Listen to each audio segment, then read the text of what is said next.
और अब बात बिहार में नई सरकार के गठन की। कल बिहार की नई सरकार की तस्वीर साफ होने की उम्मीद है। कल ही एनडीए के नए नेता का चुनाव होगा और सरकार बनाने का दावा पेश किया जाएगा।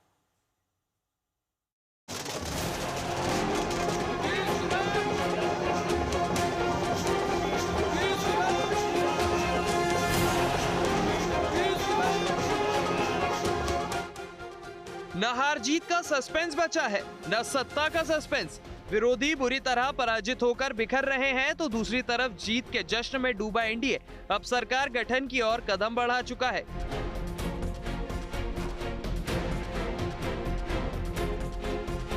खबरों के मुताबिक नीतीश कुमार लगातार 10वीं बार सीएम के रूप में शपथ लेने वाले हैं। इस पर आज भर का इंतजार है।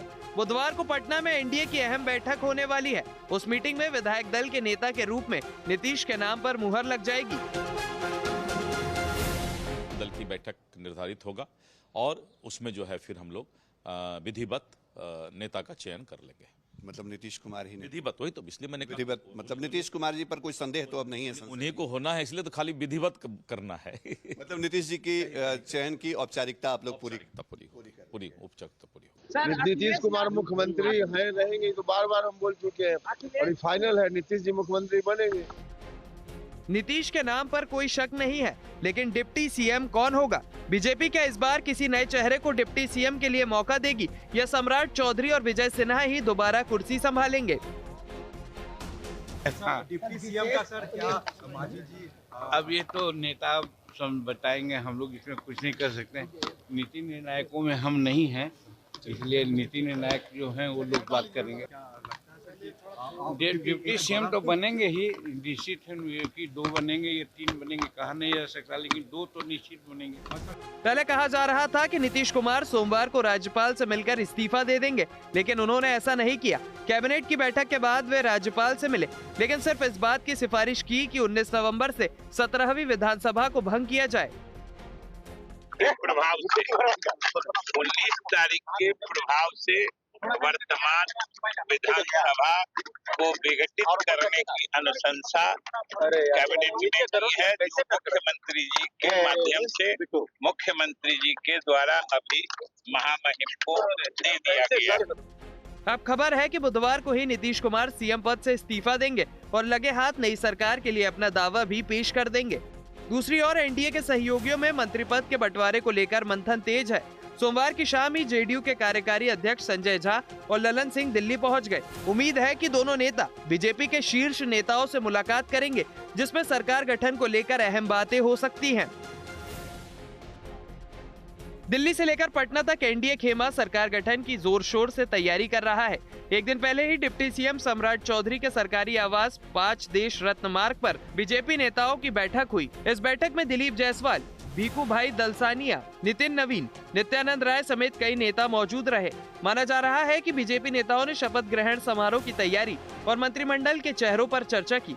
माना जा रहा है कि जेडीयू कोटे के वर्तमान मंत्रियों को दोबारा मौका मिलेगा, वहीं बीजेपी कुछ नए चेहरों को मंत्रिमंडल में मौका दे सकती है। 20 नवंबर को नए मुख्यमंत्री का शपथ ग्रहण तय है। इसमें प्रधानमंत्री मोदी भी शामिल होंगे। साथ ही गृह मंत्री शाह और कई अन्य केंद्रीय मंत्रियों के साथ एनडीए के तमाम बड़े नेता भी शपथ ग्रहण कार्यक्रम में रह सकते हैं। रोहित कुमार सिंह के साथ शशि भूषण कुमार, पटना, आज तक। तो एनडीए नेताओं के बयान से ये तो तय है कि नीतीश एक बार फिर मुख्यमंत्री पद की शपथ लेने जा रहे हैं, लेकिन महागठबंधन के नेता इस पर चुटकी लेने में भी पीछे नहीं है। के लिए लड़ी थी, नीतीश कुमार जी की सरकार बनाने नहीं। इसलिए नीतीश कुमार जी ने अच्छा निर्णय लिया कि वो इस्तीफा नहीं दिए। ये आप समझिए। बीजेपी तो हमेशा ऐसा ही करती है, अपने एलाइज को वो एक लेवल तक जाने देती है। हम लोगों ने कई स्टेट्स में देखा है और उनका अल्टीमेट उनका गोल यही होता है कि मेरा चीफ मिनिस्टर हो, शायद फौरन कोई एक्शन ना ले, लेकिन उनका टारगेट है और वो जब देखेंगे, महसूस करेंगे कि सही समय पर इसको ऑपरेट किया जाए या इसको अमल में लाया जाए।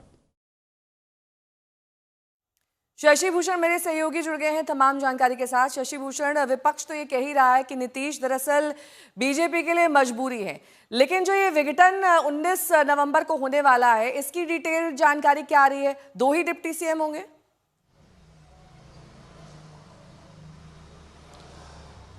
देखिए, कल जो कैबिनेट की बैठक हुई थी नेहा, उसमें जो प्रस्ताव लाए गए थे 3 प्रस्ताव, उसमें सबसे प्रमुख प्रस्ताव यही था कि जो मौजूदा विधानसभा है 17वीं विधानसभा, उसका विघटन कल हो जाएगा और इसकी सूचना कल मुख्यमंत्री नीतीश कुमार ने राज्यपाल आरिफ मोहम्मद खान को जाकर के खुद दी थी। हालांकि उम्मीद की जा रही थी कि नीतीश कुमार शायद इस्तीफा दे दें अपना और कार्यवाहक मुख्यमंत्री के तौर पे वो काम करते रहें और फिर सरकार बनाने का दावा पेश करेंगे, लेकिन ऐसा हुआ नहीं। अब कल एनडीए की जो बैठक है, उसके पहले बीजेपी विधानमंडल दल की बैठक होगी और जेडीयू विधानमंडल दल की बैठक होगी। उसके बाद एनडीए के नेता विधानमंडल दल की बैठक में नीतीश कुमार चुने जाएंगे और उसके बाद जब वो जाएंगे तो एक हाथ से अपना इस्तीफा देंगे राज्यपाल को और दूसरे हाथ से जो दावा है सरकार बनाने का वो रखेंगे और 20 नवंबर की तारीख पहले से ही तय है शपथ ग्रहण समारोह के लिए। रही बात डिप्टी सीएम की, तो वहाँ पर अभी सस्पेंस कायम है कि क्या बीजेपी अपने पुराने डिप्टी सीएम के जो चेहरे रहे उनको रिपीट करने वाली है, सम्राट चौधरी और विजय कुमार सिन्हा के क्या फिर से वापसी होगी या फिर वहाँ कोई प्रयोग होगा। लेकिन अगर कंफर्ट जोन की बात करें अलायंस में, तो सम्राट चौधरी जो डिप्टी सीएम के तौर पर नीतीश कुमार के साथ अब तक काम करते रहे हैं, वो बेहद कंफर्ट जोन में काम उन्होंने किया है अलायंस के तौर पे, एलआई के तौर पे। तो जाहिर है कि सम्राट चौधरी का दावा वहाँ मजबूत होता है। विजय कुमार सिन्हा भूमिहार जाति से आते हैं और सवर्ण वोट बैंक या सवर्णों का जो सपोर्ट बीजेपी को मिला है तो उनका दावा भी मजबूत दिखता है। लेकिन हाँ, भारतीय जनता पार्टी अंतिम समय में कौन फैसला कर ले, कौन से चेहरे को आगे ले आए, ये कोई नहीं जानता है। रस्साकसी जारी है स्पीकर पद को लेकर भी, और जेडीयू अपना स्पीकर चाहती है, बीजेपी अपना स्पीकर देना चाहती है जैसा पिछली सरकार में था। यहाँ पर कहीं मामला है फंसा हुआ और संभव है कि आज बातचीत में वो मामला भी निपट जाएगा, क्योंकि संजय झा, ललन सिंह सभी आज दिल्ली में। जी, बहुत बहुत शुक्रिया इस तमाम जानकारी के लिए आपका।